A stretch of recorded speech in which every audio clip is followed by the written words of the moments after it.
Mark. Hello, and welcome to episode 53 of High and Outside, an irreverent sports ball podcast. I'm Oz, and as always, I'm joined with my esteemed co-host, MC Kamish. As always, please check us out on Instagram and Twitter at AOK Worldwide,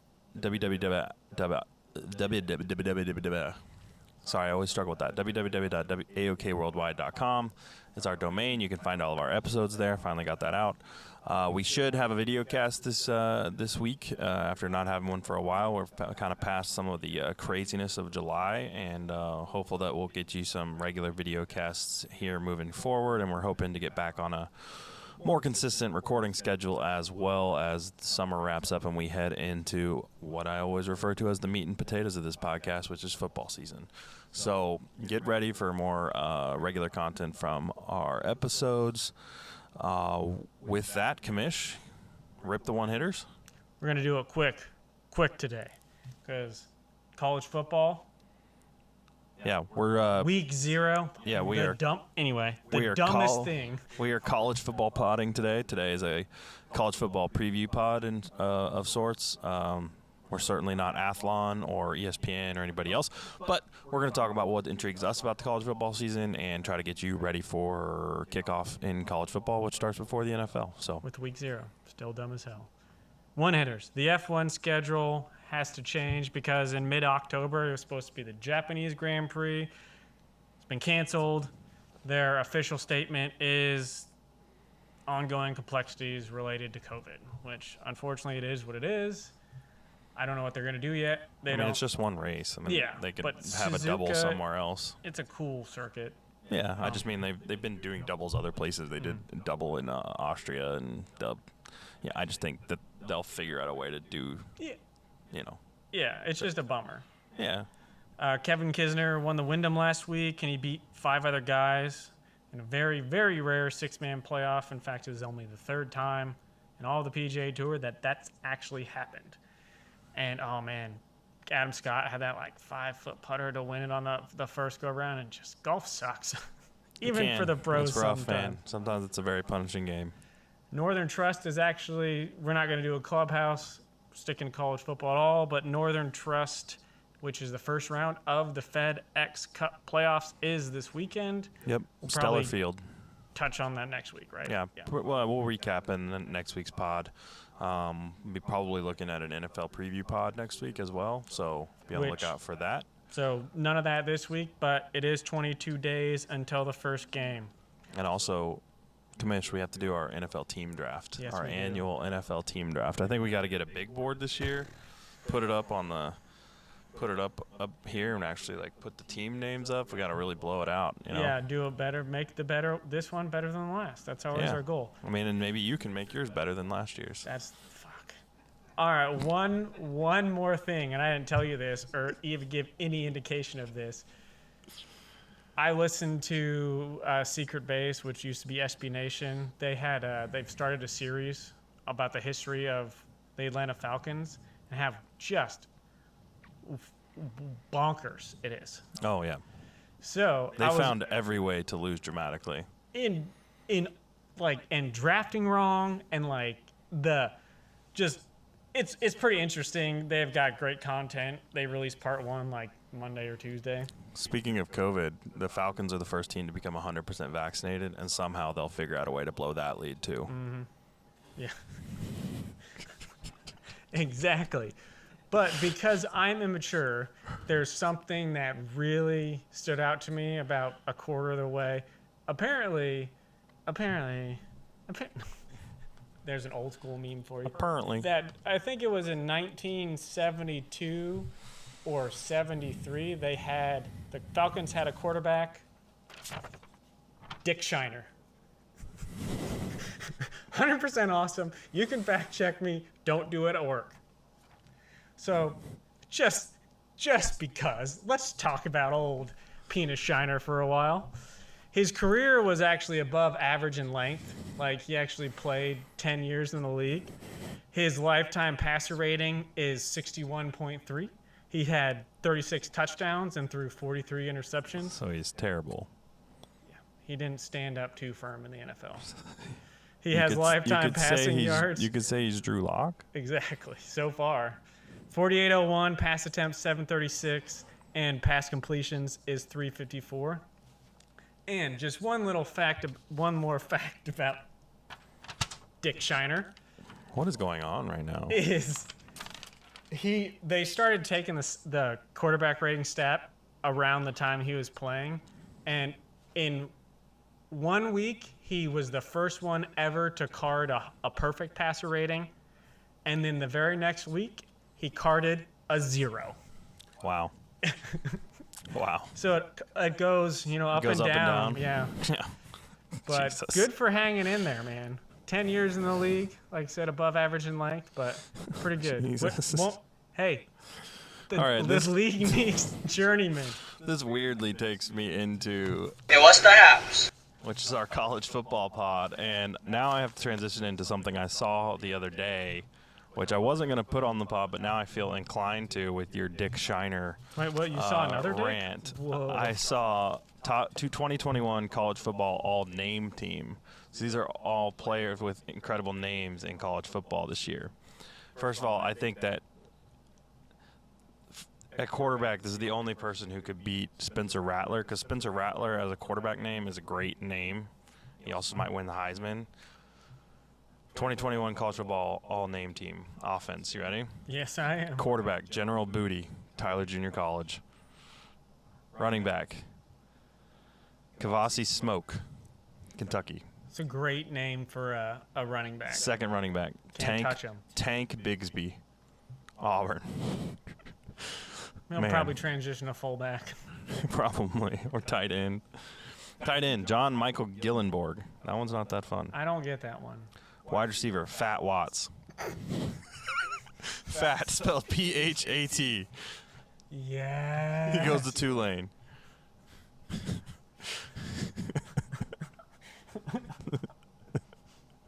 Wide receiver, Aju, Clemson. O lineman, Brodarius Ham. O lineman, Dylan Deathrage. Deathrage. I guess you could, it's probably not said like that, but. O lineman, center, Appalachian State, Bear Hunter. B-A-E-R, Hunter. No, he's a naked hunter. B-A-E-R, so not quite. Oh, Pretty I close. thought you said B-A-R-E. Sorry. O lineman from Cal, Gentle Williams. O lineman from Ohio State, Dodge Souser. I don't know. Special teams, punter from UMass, George Georgopoulos. Yep, that was a great Kicker from Iowa State, Connor Ass Alley. Literally, A-S-S-A-L-L-E-Y. No, dude, no wonder he's good at football. People just talk shit on his name all the time. No, yeah, he's a freaking kicker. On the defense, D lineman, Boston College, Shittasilla, S-H-I-T-T-A. D lineman, Fish McWilliams. D lineman, Octavius Oxendine. You think he's got a good swim move? This is the best one. Or one of the best ones for sure. D lineman from UCF, Big Cat Bryant. B-I-G-K-A-T Bryant. Linebacker from Florida, Chief Borders. That's pretty good for a linebacker. Yeah, that's pretty good. Linebacker, Bumper Pool, Arkansas. No. I'm serious. Awesome. Linebacker, Power Eccles, North Carolina. Defensive back from North Carolina, Storm Duck, Who does he play for again? North Carolina. Go Tar Heels. Oregon really missed.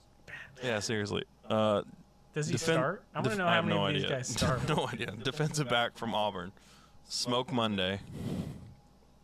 Get As we high all on do. Tuesday. As we all do.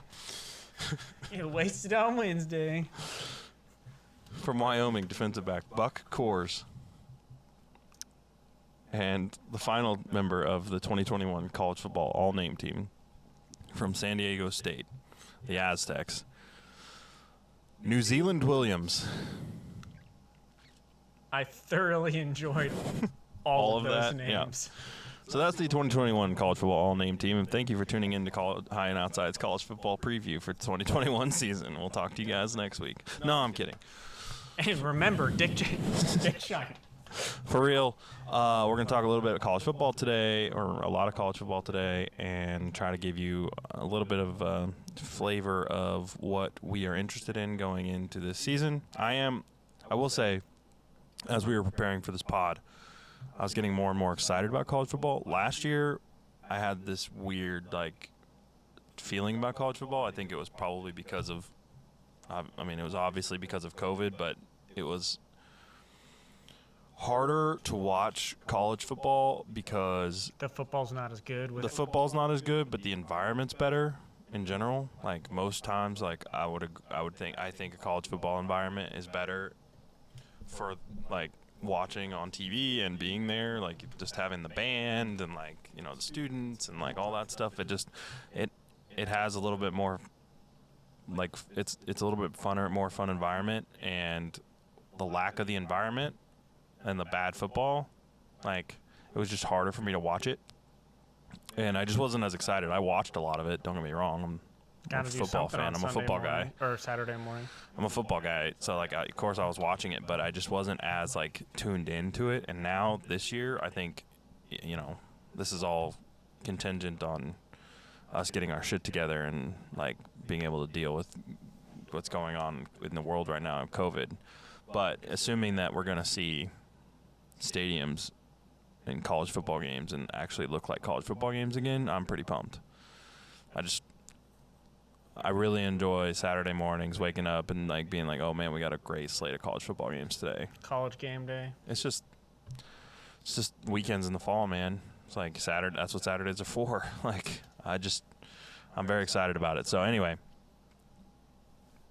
we were going to start off by just running down kind of the polls, the top 10 of the AP poll. And the weird intricacies of the differences between the AP poll and the coaches poll. Yeah, so I think in general polls are not particularly useful, particularly preseason polls. Yeah. Obviously, once the season gets going, polls are interesting to look at, and they're interesting to kind of think about. But preseason polls are a total crapshoot. They're, in general, based on brand recognition, how many people you're returning. Are you returning starters? Okay, you're just going to be ranked because you're returning starters. Even if those starters aren't any good. They're obviously very regionally biased, depending on, you tend to get some regional bias from the writers, and you tend to get some regional bias from the coaches and all this stuff, so they end up a little skewed. But they do tend to, I would say, most years the top 10 is a fairly safe bet that those are going to be at least relevant teams. Maybe they may not all finish in the top 10, but they're going to be relevant, and usually the top 5 are pretty solid. It feels like the top 10, at least most of the time, will never drop out of the top 25. That's a rare. Safe bet. I agree with that. So that's successful ranking to me. Yeah. But if you're ranked 19th in the preseason, it's what? Nobody fucking knows. Yeah. I will say, as of late, this has been now probably 10 years, but we've just gotten a little stale with the top 5 teams are just so much better than the top 5 programs. I shouldn't say the teams, the programs, the schools have just become so consistently better than everybody else. Alabama, Clemson, Ohio State, Oklahoma, and Georgia are constantly in the top 5. The haves and then the have-nots. And you can throw in every once in a while you get LSU, but those are the 5 programs that have just consistently been there. Mm-hmm. And a lot of the SEC. Yeah, but those teams are just those are the 5 teams that I bet if you took those 5 teams and figured out the percentage of the playoff positions that those teams have made up over the time that they've had the football playoff, I bet it's a huge number. Mm-hmm. Just those 5 schools. This year, getting into this year's poll, no shockers. Alabama leads the AP poll, number 1 spot. They received 47 of the first place votes. Oklahoma ranked 2nd in the AP. 6 first place votes for Oklahoma. Clemson is 3rd. 6 first place votes for them too. 4th was Ohio State. Georgia comes in 5th. Georgia got 3 first-place votes. Ohio State got 1. Those are the 5 teams that got first-place votes. 6, we have A&M. 7, I almost said it wrong. 7, Iowa State, the Cyclones. Number 8, Cincinnati. Number 9, Notre Dame. And number 10, North Carolina. And their Heisman Trophy candidate quarterback, Sam Howell. So that's our top 10. We were talking a little bit before we went on mic, and we decided we were going to bring this on the pod, that it's interesting to take a look at the polls next to one another. So obviously, there's 2 major polls in college football, the AP poll and the coaches poll. Obviously, the coaches poll is voted on by coaches. Shocker. Whoa. The AP poll is voted on by the writers of the Associated Press. And I always find that there's an interesting discrepancy between the two. And you can kind of see where, like traditional powers get the nod, tend to get the nod from coaches. It's where the romance of the universities and the names and the guys that are that have been good for a while, they kind of just tend to go back to them. The programs that have been good for a while, they tend to give them the nod over maybe an upstart program. So, for example, I'm talking about Iowa State. Iowa State is number 7 in the AP poll. They're number 8 in the coaches poll. Now, that's not that big of a difference. I understand that. But you're starting it. Like, we're dipping our toes in. But here's where the difference comes in. In the AP poll, Iowa State is ranked 7th. Notre Dame is ranked 9th. In the coaches poll, Notre Dame gets the nod to 7th, and Iowa State is ranked 8th. And it's just Notre Dame. Notre Dame is just Notre Dame. Notre Dame has obviously a huge brand name, huge name in college football, huge program in college football, and all the coaches think of Notre Dame as one of the blue blood programs. And they have a very long, storied history, and they've been good over the last 10 years. It's not like they've been a bad school. They've been to They've been to the playoffs a couple times, a few times, okay. and they've been better than a lot of schools. A lot of schools would kill to have Notre Dame's last 10 years. But they get the nod over Iowa State. In the same way, in the AP, Cincinnati is also ranked above Notre Dame, and in the coaches poll, Cincinnati is ranked 3 spots below Notre Dame. Another example is LSU. LSU is ranked 13th in the coaches poll. LSU is ranked 16th in the AP. Again, we're talking 3 spots, but it's just 3 spots is a decent amount in a poll of 25. It's a clear bias to see. You just read it and you understand. It's like that's. Yep. Plus anything like we just talked about past top 10 is. Texas is the same way. Texas, 19th in the coaches poll, 21st in the writers poll. In the coaches poll, Oklahoma State is ranked for God knows what reason. I think Oklahoma State will be fine, and they may end up ranked, but there's no reason that they really shouldn't. I don't know why they're ranked in that poll and not in the AP poll. I think the AP poll probably has that one right. And then another example, Coastal Carolina, who had a great year last year, returns a bunch of people from that team. They're ranked 22 in the AP poll. They're ranked 24th in the coaches poll. And Ole Miss somehow sneaks into the coaches poll. They're not ranked in the AP poll. I just think, SEC, just coaches, brands, all that stuff. It's just interesting to take a look at the difference in the polls. And then usually in the season, the polls kind of just become the same. Yeah. Because they don't come out at the same time they don't come out at the same time, in the preseason. And, so no one's seen the AP poll. The coaches go first, and then the AP goes. And so they don't come out at the same time. But then now, they start both coming out on Sundays. And I think they just, start to mirror one another. I've always wondered that during the season. Like they're always the same, like 99%. Yeah, it's interesting that Oklahoma is above Clemson in the AP poll. I think people are a little down on Clemson compared to years past. I think that most people think that their defense isn't going to be as good as it was over the last 5 to 6, however long this little Clemson dynasty's been going. No Trevor Lawrence, obviously. DJ Uiagalelei is going to be awesome at quarterback, but I think people expect Clemson to take a small dip, and I think what people saw out of Oklahoma in the Cotton Bowl last year when they, held a Florida offense that had been really good and held them in check and actually showed some defense throughout the end of the season. They were playing at a very high level defensively. They're returning 7 starters. I think people expect them, if they can take that step forward defensively, Lincoln Riley's going to have them humming on offense because they're always humming on offense, and they have a Heisman Trophy favorite quarterback. So I think that one's interesting. Otherwise, the poll is, The poll. pretty much what you would expect. All right, we're going to move into some conference talk. We are going to focus primarily on the Big Ten, the SEC, and the Big 12. I just talked all the ACC. I'm going to talk in my Clemson talk because that's all I. And I just don't care about the Pac-10 or Pac-12, whatever it is now. I will shout out just a couple schools from each of those conferences. North Carolina in the ACC. I'm very interested to see how Mac Brown keeps that program going. They had an up year last year. They've kind of been on an upward trajectory. Sam Howell is one of the top 5 or 6 guys for the Heisman. If you look at odds right now, Sam Howell has the 5th best odds for the Heisman. He was good last year. He's kind of an NFL style quarterback for them at North Carolina. They wear great unis.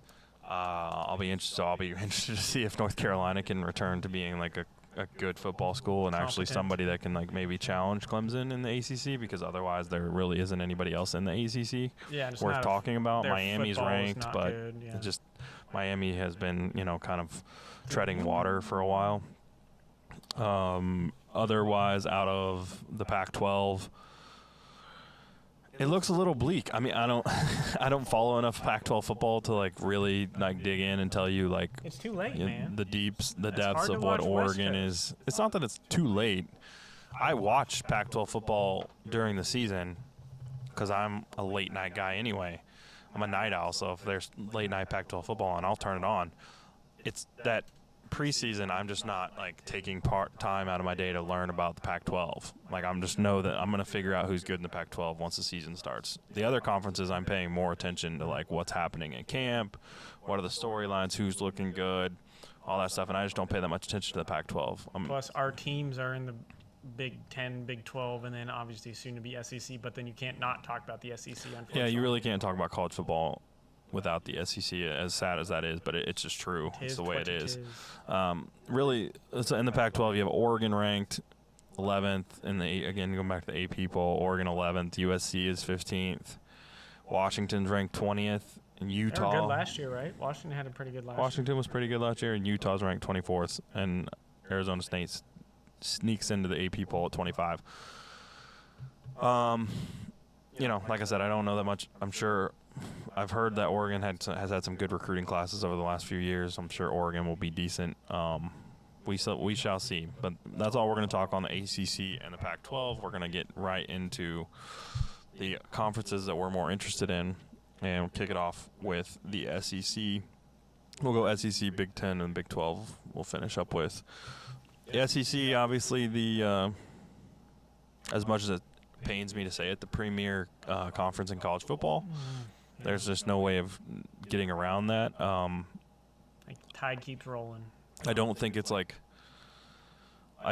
the SEC's like top school is always better than the top school in other conferences. Like I think there have obviously been years when Clemson was better than Alabama, and they haven't won every national. Right, there's been years where Ohio State has competed in that, and I think there have been years where Oklahoma has at least been as good as like a lot of those teams in the conversation. And there were the Oregon teams, the Chip Kelly Oregon teams,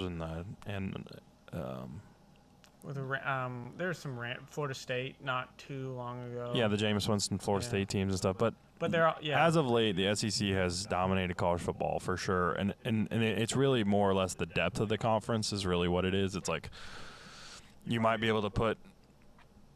Not last year, but in some years, like I said, you might be able to put Ohio State on the same level as Alabama. You might be able to put Oklahoma on the same level as Alabama. You might be able to put Clemson up there. Or maybe it may not even be Alabama a couple years ago. It was LSU. Whatever. You might be able to put those teams up there with the top of the SEC. But if you take the rest of the conference and put it up against the rest of the other conferences, the SEC just has more depth. It just is what it is. They're the hot ticket right now. They've got all the money. And then they just add Oklahoma and Texas, and the rich get richer. Yeah. We've already talked about that, but in the SEC, God, I hope though when Texas gets there, just gets the shit kicked out. me too, man. Oh, You and me man. both. Pray to the football gods. Yep. Hear our prayers. Gotta go to Notre Dame for that, bro. SEC. Lightning strike. SEC's two divisions, the East and the West. In the East, it's really Georgia or bust for the most part this year. It seems Florida is going to be down, I think. The East consists of Georgia, Florida, Kentucky, Missouri, Tennessee, South Carolina, and Vandy. The Georgia is a top five team coming into the year. They've consistently been top in the recruiting rankings. Kirby Smart, ever since he's got there, has really developed that program. They went to the Natty a couple years ago and lost to Alabama and Tua in the overtime game. The famous Tua throw to Devontae Smith when he was a freshman. Since then, they've been clawing at the playoffs, and they've had a couple heartbreakers. This year, they're coming back in. They have JT Daniels, who was the hotshot star recruit to USC that flamed out there, transferred to Georgia. He was pretty good last year when he got in. He's going to be the starter this year full time. They need to be able to keep pushing the ball down the field to keep up with people like Alabama, because as good as their defense is, just some of the skill position and the talent on teams like Alabama right now, it's kind of it's ridiculous. I mean, when you just look at the receivers that have left Alabama over the last 2 years, just 2 years. You have Waddle, Devontae Smith, Henry Ruggs, your boy with the Broncos. Cortland Sutton? No. Jerry Jeudy. Jerry Jeudy. Oh, yeah. The Alabama kids. Tight end. I don't know. I don't remember. He's not a tight end. He's a receiver, bro. I know. That's what I'm saying. Jerry Jeudy? Yeah. He's a tight end. Does he play both? No, he's a freaking receiver. He's not even close to a tight end. They catch the He's ball. not even a big receiver. Okay. I don't know. What do you want from me? You're a Broncos fan. Your know. team. Anyway, all those guys were literally those are receivers just from Alabama in the last, and they were all first-round draft picks, and all NFL play, all high caliber NFL players. Yeah. I mean, we obviously have, 3 of those guys are rookies, so we'll see this year. But they all seem to be very good NFL receivers, and they all left Alabama. So in order to compete with that team, you have to score points. So Georgia's going to have to move the ball down the field. Be able to get a downfield passing game. They have great running backs, so their running game is going to be good. They have a good offensive line. It's really just what are they going to get downfield from the passing game. They have good receivers, Jackson, Gilbert, Burton. They're all pretty good. And now college football now is just such an offensive-oriented league. You can have the best defense, and it's really just football. Yeah. I mean, True, the NFL, obviously the defense is better, but I mean, if you look at the way football is going, it's an offensive league now. You should be building around your offense, and you should hope. I mean, if you have a great offense, you can be like the Chiefs, not last year, but 2 years ago when they won the Super Bowl, and have a, middle of the pack defense. They weren't good.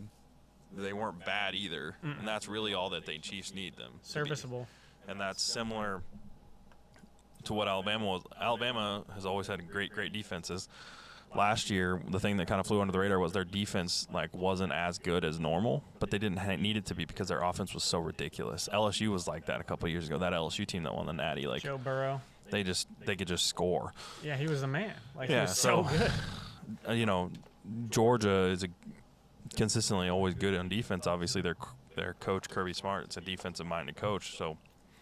They're going to be good defensively comparative to the rest of college football. They just need their offense to be able to keep up with the likes of Alabama. Mm-hmm. Only other team in the East worth really talking about is Florida.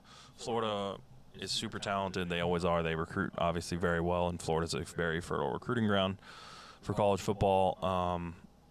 They're replacing Kyle Trask at quarterback, who had kind of a stellar SEC season last year. But they got Emory Jones, who is this big-time quarterback recruit that can run, can throw, very modern day quarterback. What a lot of people are looking for, kind of like a Trey Lance, kind of a feel to him. He played a little bit in the Cotton Bowl last year after Trask got hurt, where they took him out. I don't remember exactly how it went down. They were getting blown out by OU, and he got to play in that game and showed some serious potential. Dude can carry the rock, can put it on the dime. So we'll see. His play will definitely dictate whether or not Florida's a true challenger for Georgia in the SEC East. They got to be better in turnover margin than they were last year. And, yeah. In the West, moving to the West in the SEC, we have Alabama, LSU, A&M, Auburn, Ole Miss, Mississippi State, and Arkansas. Alabama, obviously the number one team in the country for good reason. They have the most talent. They are replacing their offensive coordinator, Steve Sarkisian, who went to be the head coach of Texas. But it's pretty much just reload there. It is going to be interesting to see how they replace all of the offense that left. Mac Jones, Devontae Smith, Jalen Waddle, Najee Harris, they're all gone.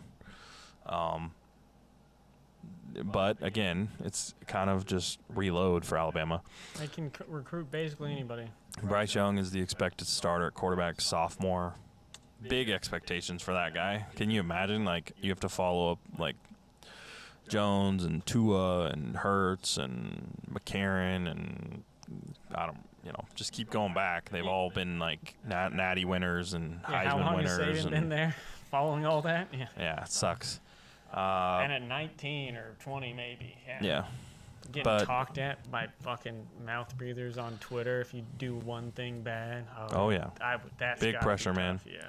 Tuscaloosa. Hell. They have John Mechie, who all of the guys, I was listening to a pod the other day with Devonta Smith, and they're asking who's the next guy at Alabama, and it's this guy John Mechie who was there. He played a little bit last year, but it's hard to get run last year just with all those guys on the team. But he is supposedly pretty sick. So good. Don't be shocked if that guy has massive numbers this year.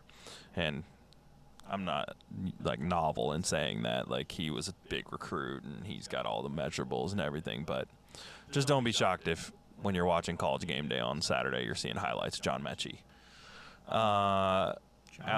Alabama last year, the thing that Alabama did last year was just jumped on people, so it's going to be interesting to see if they can keep that up. Their offensive first half of scoring numbers are freaking insane. Last year they outscored their opponents in the first half 382 to 136. Sweet Jeebus. Yeah. What is that? That's it's basically crazy. tripling. It's damn near tripling the other team's offensive production in the first half. And when you do that, did they kind of ever just kill people early? You kind of just put the nail in people early. were there any close games in there? I don't even regular season. How many games did they win last year? They didn't lose a game last year. I think they played a 9-game conference schedule because I don't think they played non-cons last year because the SEC went all conference. So I think they played 9 or 10 games, and I don't remember if they played a close game. They probably did. No. Yeah. I don't think they did. But, whatever. Beating everybody by at least 10 points. Yeah. I just pulled out some names of people to watch in some of these other squads from the SEC West because it's Alabama's to lose, no doubt about that. LSU. Alabama does finish their season at LSU in Baton Rouge, so it's always fun. That'll be fun as hell. It always is. Mm-hmm. So, LSU Alabama is always fun, but it's more fun when it's in Baton Rouge. Yeah, and Alabama's undefeated. Yeah, LSU has a chance to spoil. Yeah, that's more fun. Yes. The swamp starts to heat up. Speaking of LSU, their big star is the corner Derek Stingley. That kid was he was arguably the best defensive player in the country during the playoff run when they won the Natty in 2019. Last year he got hurt and he never really got back to that same level. But draft scouts are this guy's the best natural corner we've seen in a long time. So hopefully we see really good. Hopefully he's recovered and ready to come back to what he was a couple seasons ago. Ole Miss, there's all this talk about the new quarterback at Ole Miss, Matt Corral. I think it's Corral. It could be Corral. I don't know. But it's the South, so it's probably Corral. Yeah, true. He's the new QB playing under Lane Kiffin, so they're going to air it out. He was pretty good in 2020. and they expect him to take a big step forward. So watch out for him. A&M, they have this great backfield, Isaiah Spiller. Really good running back, so watch out for that guy. And that's about it for the SEC. It's the SEC. It'll be fun to watch. There's some obviously going to be big games like in the SEC.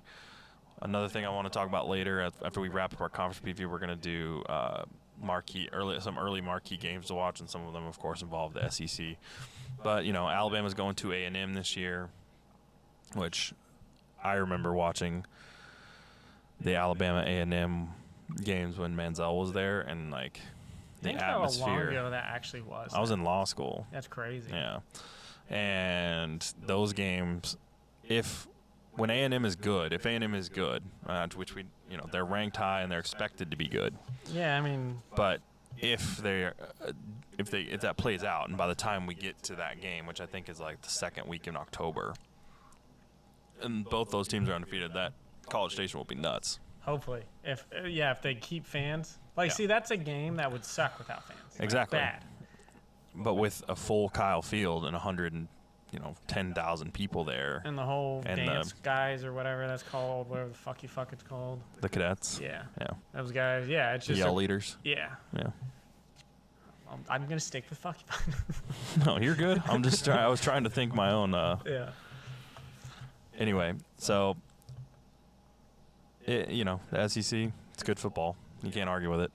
What about the Big Ten? Let's talk about the Big Ten.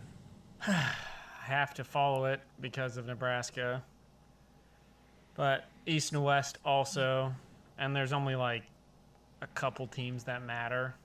But in the East, according to the for a while, wasn't there a Legends and they had weird names for the divisions there for a while. Leaders, right? There you go. Yeah. I couldn't remember what it was. Anyway, they're back to East and West now. Yeah. Nice. God. In the East, it's Ohio State at number 1 preseason rankings, and you got the pedophiles. Then you have Indiana. Then you have Michigan, Maryland, Michigan State, and Rutgers. Then the West, you have Wisconsin, Iowa, and those pedophiles, Buckeyes, Wisconsin, Iowa are really the only teams that matter. Except Indiana, they have a pretty good quarterback, so they depends. And then you have Northwestern, Minnesota, Nebraska, Purdue, and Illinois, and that's all. That's one of those preseason things that is meaningless. Because Illinois and Nebraska could probably be fighting for who's the worst. And it just is what it is.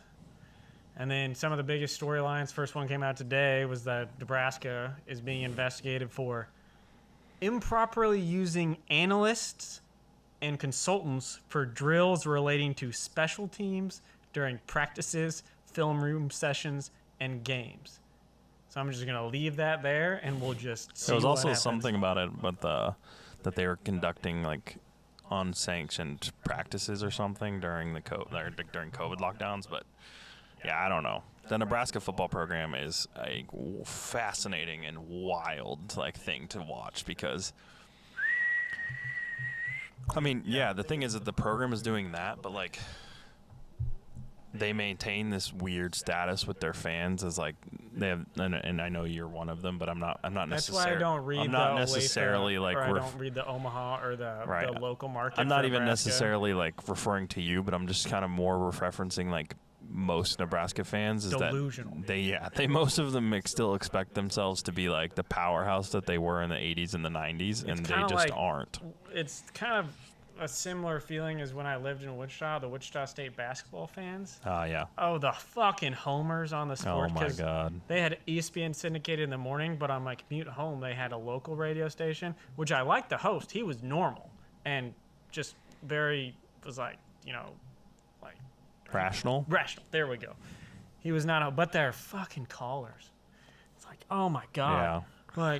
Why isn't Wichita State ranked number 1? It's because you play in the fucking Valley. Yeah. Huge rivalry with KU. It's I don't know.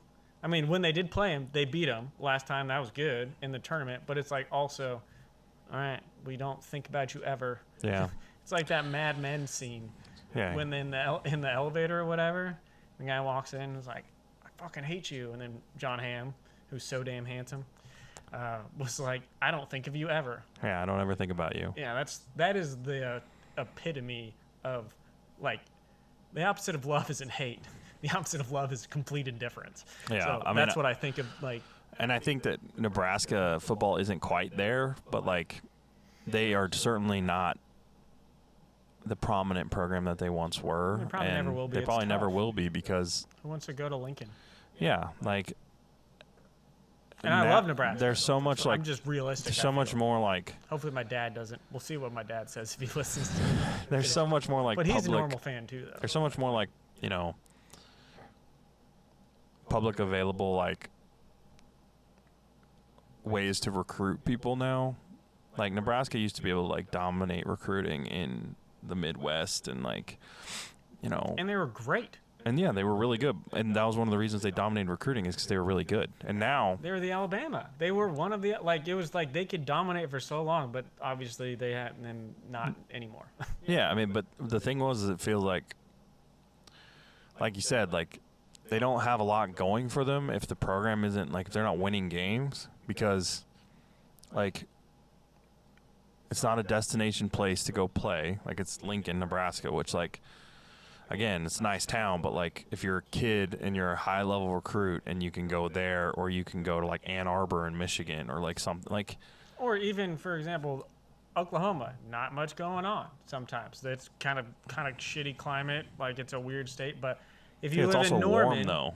What? Like a It's lot warmer, of people yeah. don't like to go Right. play in the cold. But it's also, if you're in Norman, you can go right up to Oklahoma City, and Oklahoma City is a great town. You're in Lincoln, it's like, let's go to Omaha? Like, Yeah, pretty much. I just think that they like, you know, they kind of lost like what made them like, the thing that got them recruits was just their sheer dominance, and then once that went away, yeah, it only it took. was just a sliding scale. I think what Nebraska would hope to get back to is to kind of what like I don't want to be insulting, and I'm really not trying to be, but I think Nebraska would love to get their program to be like essentially like Wisconsin or like Oklahoma State, and like these schools that like are consistently top 25 schools, and every 2 or 3 years. Well, they probably want to just get back to the Bo Pelini years. Yeah, but I'm just saying, like, ultimately, if you could get to be Wisconsin and you're a top 25 team pretty much every year, every few years you compete for like you're actually in the Big Ten title game, or you're competing for like potentially making the playoffs, and or a like bowl that's not like, or yeah, you're going to the Rose Bowl, not like local Johnny's Meat. Yeah, I mean, I think if they could get to that, and Oklahoma State had that going there for a little while under Gundy, where they were like, you know, every couple years they were like a top 10 team that was competing to win the Big 12 with Oklahoma. They had that one year where they just missed the playoff. Like, I think if they could get to that, like, It'd be pretty exciting. that would be awesome for Nebraska. I don't know if it'll get there. And then maybe if they did, they'd somehow have a chance of re-bringing up the name and getting more recruits. Exactly. Unlikely. I mean, that's the thing, is you have to get to that point so that you can start to, but you have to build it a different way, and you also have to like, it's like you have to give Scott Frost or whoever the coach is, like I know Scott Frost is the coach now, but whoever it is. He's got 5 years and he's on. Yeah, but you have to give him the fourth. 5. Like, Yeah, and not just like expect him to win 12 games like in year 3. Like he needs his guys. Yeah. So we'll see. Now he's got this. I don't know how big I don't know what this is. This whole news story today was totally out of nowhere. I didn't know. Like, that's why I say that we can't really talk informed about it, because nobody knows. all right. Well, and it's an NCAA investigation, so it'll take 6 years, and they'll be like put on probation for like a year. Yeah. But it's also the fucking NCAA, so it could be like they could just decide to like eliminate them from Division I football or do nothing. Like it's just it's so up in the air. And then really one of the other biggest storylines, getting back to, is Harbaugh is entering his 7th season with Michigan, and it's like the eternal hot seat of old Harbaugh. How long does he actually have? I don't think they've beat Ohio State yet since he's been there. I really don't think. I think that is an accurate fact. I'm pretty positive it is. How many years? Like, if off the cuff right now, don't even think about it, how many years he got left. Will he make it to 10? No. But what if he does? Like it's year 7. I know, but I think I don't know. they've been on a downward trend. Like his first 4 or 5 years, they were on the uptick. And they had a couple of those years where they were basically like right on the edge of making the playoffs. Did he have shoestring or whatever? Or he was on the cover NCAA 14. That guy. No, He didn't was have the to year before him. Okay. And that's really been the thing. It's like they haven't gotten consistent quarterback play because they've had great defenses. They've recruited really well, but they just haven't, they haven't gotten over the top. And like you said, they haven't been able to beat Ohio State, and so it's really hard. Like they're not even ranked coming into this season. So I don't think, I think another. See, that's another huge program average down astray. year. Another average, yeah, but not as long. and they've been more they've been close, like at least in recruiting. They which get people because Ann Arbor recruiting is a drives cool, college football. Well, Ann Arbor's cool. They have the Big House, which is cool. They're a Jordan school, which is cool. Like they have a lot of things working for them. But we'll see, man. I don't think Harbaugh's long for the job if he doesn't get them back to something like competing for a Big Ten title. I think that they have to like feel like they have a chance of beating Ohio State. Or beat Ohio. Obviously, they beat him, but like I think they want to at least feel like, a couple of years ago, I think it was 3 or 4 years ago, they had that game. They played Ohio State where they got kind of screwed on a 4th down call. They gave them a spot that Ohio State got a spot, and then they won the game on in overtime or something like that. And that was the closest they ever got to winning under Harbaugh with Michigan. And it feels like if they had won that game, like a little different. How different would it be at this moment? But we'll see, man. 7 years of Harbaugh in Michigan, that's crazy. Right? Unbelievable. And then the biggest games to watch for Ohio State at Indiana on October 23rd. The Pedophiles at Ohio State, October 30th. Iowa at Wisconsin on October 30th. And then Ohio State at Michigan, November 27th. Yep, right after Thanksgiving. And really, to sum it up, the Buckeyes are 17-0 in Big Ten games under Ryan Day. So it's Ohio State to lose. Right. All right, moving on to the Big 12. The big question in the Big 12 is obviously the biggest question in the Big 12 right now is what's going to happen to the conference. What's going to happen? Yeah, but if on the football field, the question is, can anyone challenge Spencer Rattler and the Sooners? Rattler comes in as the Heisman favorite. They return pretty much all of their receiving core. Marvin Mims, Theo Weiss. They get this kid, Jaden Hazelwood, who got hurt really early and had a suspension issue last year and never played again. But he was a top recruit and he was really good as a freshman. He sat out all last year. He comes back. A running back who had 1,200 yards for them 2 years ago, opted out last year because of COVID, so he's coming back.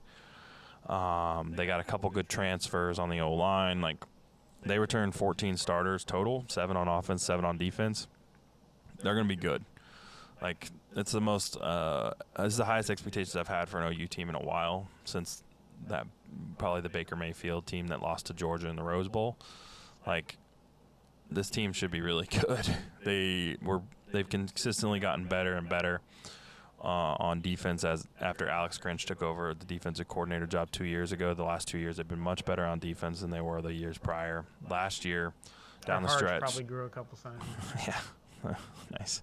Last year, down the stretch, they were playing pretty good defense and actually felt like, all right, this is OU had a couple early loss or 2 losses, a little too a little soon in the season. They lost a couple heartbreakers that essentially killed their playoff chances. But I think there were a lot of people going into the playoff last year that were Oklahoma was actually a top 4 team. They got screwed by their resume. And I think they're going to be really good. Iowa State They're supposed to be pretty good. Kind of the primary challenger, it looks like. They were really good last year. Breece Hall, their stud running back, is coming back. They have a great coach and Matt Campbell, who's constantly being brought up for pro jobs because he's just an awesome program builder, really good young coach. You know, I just think they're going to be really a very solid team. That's what I'll say. I think they're going to be really good across the board, and I think they're going to beat most teams. I mean, they're highly ranked in the Big 12, and yeah, they're ranked like 7th in the AP. So they have high expectations. Second. Oh, sorry. Oklahoma's ranked 2nd. Iowa State's ranked 7th. I just went back to Oklahoma. For Iowa State's coming to Norman this year, so that helps OU. Yes, Texas. How early in the season? Not till later. So that could be huge. Yeah, it could be a big game. Texas, we got to talk Texas because horns down for sure. You know, new coach, Steve Sarkisian. How much of the Alabama offense is he going to be able to, or the stuff that he was doing in Alabama, how much is it of that is he going to be able to do at Texas? They won't have near the weapons he had in Alabama. They do have a really good young running back. Robinson is his name. Deshaun or something like that. Robinson. If I butchered that, I apologize. But he was really good in their bowl game that they played, and he like killed people. Like his last 5 games, he had 650 yards on 55 touches. So he was like toting the rock. Oh my God! And their quarterback this year can run too. So it'll be interesting to see what Texas shakes out as. Obviously, turnover at that program and we're heading into this weird relationship between OU and Texas and the rest of the Big 12. It's going to be interesting to see how those teams are received in road stadiums. I have a feeling it will not be very pleasant. Awkward. Yeah. So the Big 12, like I said, it's pretty much those 2 schools. Oklahoma State is ranked in the coaches poll. I already talked about that. I don't really know why. The rest of the Big 12 is going to be mediocre at best. I hope we see some improvement out of KU. It seems like this coach that they got, Lance Leopold, he's new coach. He built, an awesome program at Wisconsin Whitewater. They won multiple national titles in a row, and then he went to Buffalo and turned them into a constant winner. They won the MAC multiple years in a row, and he brought a ton of players with him that transferred because of the COVID rules, into KU. And I just hope that he's going to bring this competence, I guess, look like a Division I football program that has some level of competence, so that we can maybe get a few recruits and then turn into maybe we can win 4 games this year. Be like in Oklahoma State. And then maybe next year we can. I don't even want to be Oklahoma State, man. I want to be I don't know, TCU or West Virginia. I want to win 7 games a year and to go to a bowl game. That's it. I don't have high expectations. I don't need KU to become a powerhouse or anything. I just want them to, again, be competent and not be embarrassing. Yeah, instead of just a bunch of guys who wear the same unis on Saturday. Pretty much. And try to play football. Yeah. Well, I want it to be instead of checking the KU score and just checking it with what's it look like when I'm looking at my phone and just being oh, that's ugly. Got to check the train I wreck. want to be ready to tune into the game and watch it, because the last few years it's been hard to watch. Yeah, maybe they'll get a highlight play that's just not them losing. Yeah, for the most part. That would be great. Anyway, that's the Big 12. It's Oklahoma's conference to lose for sure. I think maybe Ohio State. We'll Iowa see. State. Yeah, I think Iowa State will compete, and I think Iowa State will,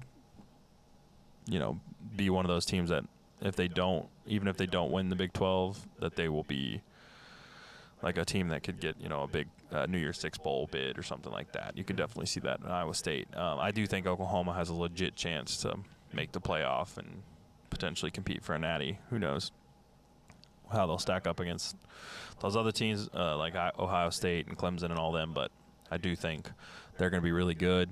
I think Riley's a really good coach, and I think Rattler's going to be a really good quarterback. Speaking of Rattler, I do have the Heisman odds for you. Here are the top 6 guys for the Heisman. Spencer Rattler is the favorite. He is 8-1 to win the Heisman preseason. DJ Ugalele, who's the Clemson quarterback. Did he make the list of all-name team?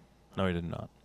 I think he got the shaft. It's because he's a quarterback, and we had General Booty on the all-name team. Fair. Also Spencer Rattler on the all like that. It's a tough category, you Yeah, know. he's no Dick Shiner. I mean, let's be honest. Number 3 on the list is JT Daniels, 12-1, quarterback at Georgia. Bryce Young, quarterback, first start. Alabama, you're the number 4 ranked Heisman candidate, by the way. You're a sophomore, 12-1. Welcome to the jungle, bitch. Sam Howell, quarterback, North Carolina, 16-1, and then Matt Corral, plus 1,600, so 16-1, quarterback at Ole Miss. That's your top 6 for the Heisman. Then it gets a little, you know, you go down the list. Tank Bigsby's on this list, one of our guys from our name team. He's 70-1 if you like Tank to win the Heisman. Brees Hall, who we talked about, the running back for Iowa State, he's 40-1. Bijan Robinson, it wasn't Dijon, it was Bijan. That's the Texas running back. Bijan Robinson, 30-1. Emory Jones, who I talked about, the Florida quarterback, 25-1 on him. That's about it. You know, you can keep going down and down and down and down and down. Obviously, the longest odds that you can get on somebody to win the Heisman is right now is 250-1, and there's, I don't know, And that's 20 just guys at that number. Picking random names. Yeah, for the most part. You can get Frank Gore Jr. 250-1. Nice. Nice. Frank Gore's son, Jesus. He was in the league for a long time, though. He's still in the league. Did he finally retire? I don't think he retired, man. If he did, I missed it. He may not be on a roster right now, but I'm not sure he retired. He's a free agent. Yeah, see. So he's He's 38. yeah. It would be incredible if he could just stay in the league another year or two, and then him and his son could be in the league at the same time. That would be pretty cool. Like, Has that ever happened? no, because football's insane. Why would that ever happen? Right? Like, It's no baseball. it's not basketball or baseball. Yeah. Like, LeBron might be in the, you know, I don't know if his son Bronny's going to be good enough to make the league, but if he does, like, LeBron will probably still be around. So, and LeBron's always said that's one of his goals, but for it to happen in football is a whole different animal. Right? All right, we're going to close out with a couple.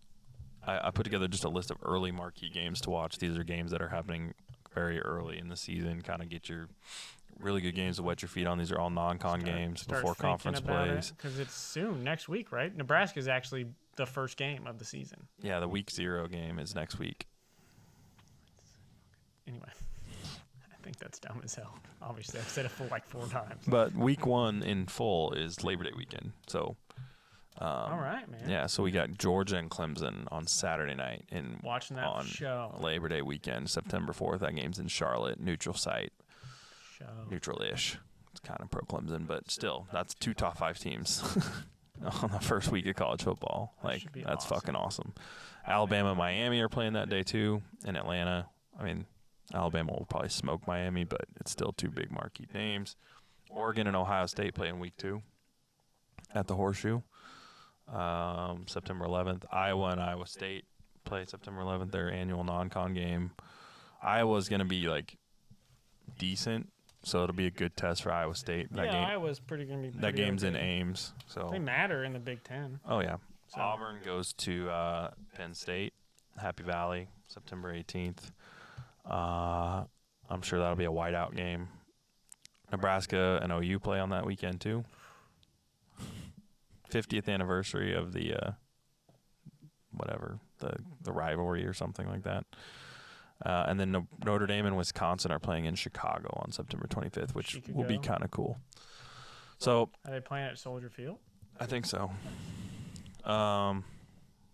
Anyway, that's college football. That's kind of our college football preview pod. Give you a little taste of what we're looking forward to. I'm excited about college football this year. Excited. I'm ready to get going.